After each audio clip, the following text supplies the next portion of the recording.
Bismillahirrahmanirrahim. Elhamdülillah ve salatu ve selamu ala Rasulillah ve ba'd. Esselamu aleykum ve rahmetullahi ve berekatuh. Бүгінгі күнде мына ушундай адамдар көбөйдү, жумурткадан кыр издейт. Же болбосо өзүнүн акылын шариаттын өкүмдөрүнө жумшайт. Мындай жөн тафаккур кылып, мындай айлана чөйрөгө ой жүгүрсө мейли. Бирок Аллах Таала өкүм кылып ушундай болсун деген нерсеге алар акыл жүгүртүшөт да. Мисалы, эмне үчүн 5 убак намаз. Эмне үчүн ажылык бир эле учурда, башка учурда кылсак болбойбу? Эмне үчүн зекетти биз 40тан 1-ин беришибиз керек? Эмне үчүн биз үшүрдү беришибиз керек? Бербей койсок болбойбу?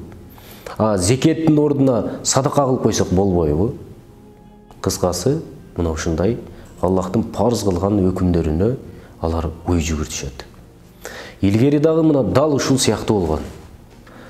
Мисалы, эмне үчүн шарап арам болду дагы, жүзүм адал болду. Экөө бир эле жыныстан го.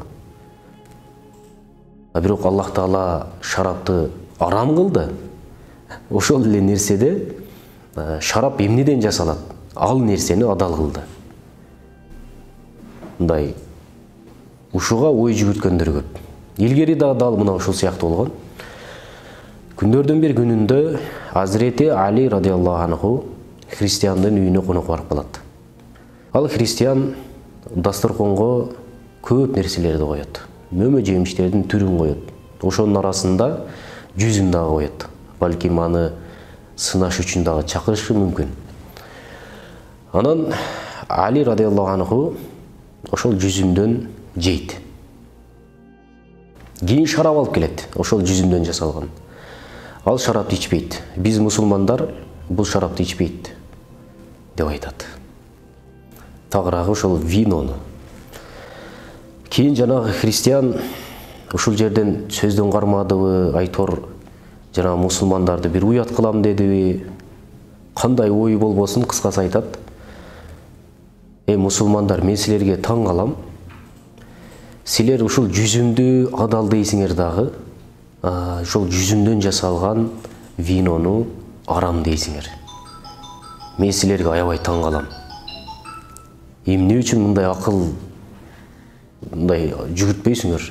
Өзүңөр да мындай бир аз ойлонбойсуңарбы дейт. Анан Али радиаллаху анху сразу эле жооп бербейт.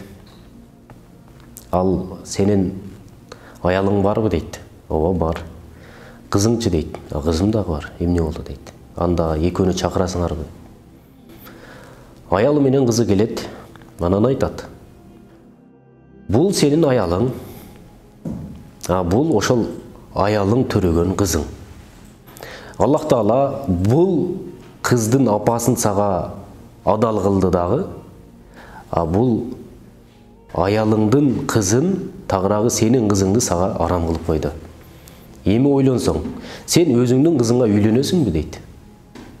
Анан жанагы кантип өзүмдүн кызымга үйлөнөйүн?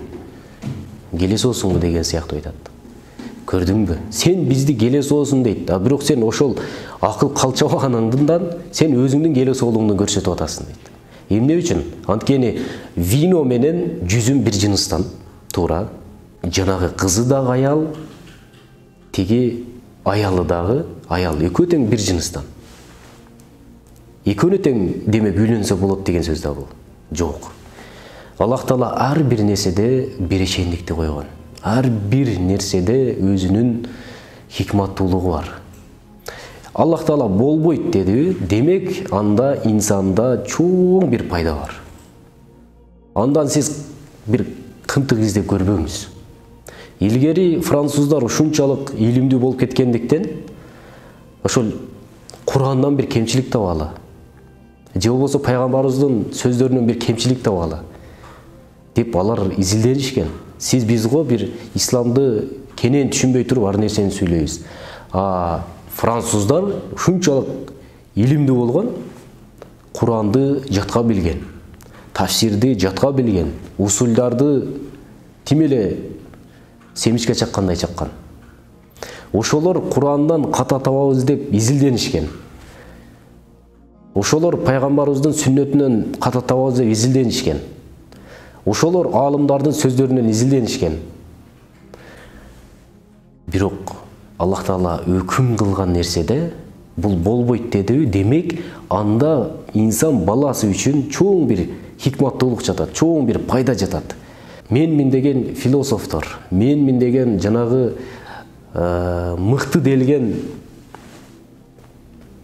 профессорлор ошол өкүмдөрдөн ката табууну изилдешкен. Ошол изилдөөнүн натыйжасында бул инсанга чоң пайдасы бар экен. Ошо пайдасы болгон үчүн бул Аллах Таала ушундай кылган турбайбы деп мусулманчылыкты кабыл алган, толтура тарых бетинде жазылган мыкты инсандар бар. Биз эмне болуп калыптырбыз? Ошол үчүн биз акылыбызды терең ойлонолу, бирок Аллахтын өкүмүндө эмес. Аллах кылгыла деди, демек кылып кете берели. Андан бир эч нерсени таппайлы. Мисалы, пешим намазын 4 рекет парз кылып окугула деди. Пайгамбарыбыз да ошону көрсөтүп берди. Демек биз 4 рекет окушубуз керек. Мындай биз акылдуу болуп 3 рекет окуп көрбөйлүбү, же болбосо мен такыбараак болоюн, такыбалыкты карманайын деп бир 8 рекет окусак, Аллах Таала кабыл кылбайт. Же болбосо асыр намазынын убактысы кире электеле, убактысы кирүү парз. Эми мен бүгүн пешимди окуп коеюн деп окусаңыз, пешимдин убагында асырды окусаңыз, асыр намазыңыз кабыл болбойт. Анда дагы бир хикматтуулук бар. Ошол эле бардык өкүмдөрдө мына ушундай.